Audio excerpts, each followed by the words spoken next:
In today's video, I'm going to teach you how to save a file in Google Slides. As you begin working on your presentation, it's important to know that Google Slides has a wonderful feature. It saves your work automatically. This means, unlike traditional software where you're expected to hit a save button frequently, Google Slides does that for you, saving every tiny change you make in real time directly to your Google Drive. So whether you're typing, inserting images, or making edits, you can rest assured that your hard work is safe.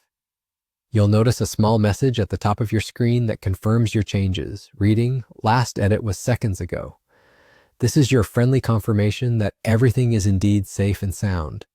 However, for Google Slides to work its magic, you'll need to be connected to the internet. Without that connection, automatic saving can't update your Google Drive with the latest changes. So always ensure you have an internet connection when working on your slides to avoid any hiccups in your workflow.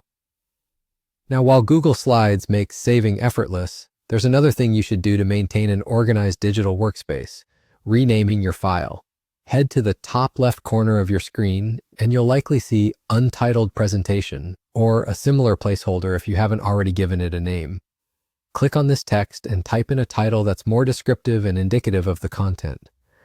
Press enter and voila, your presentation has a meaningful name. This makes it so much easier to locate in your Google Drive later. But what if you want to download a copy of your presentation to your device? Maybe you're planning to give a presentation somewhere without internet access, or you'd like to keep a backup in a specific format. Google Slides makes this process simple too. Just navigate to the File menu at the top of the page and select Download. You're then presented with several format options depending on your needs.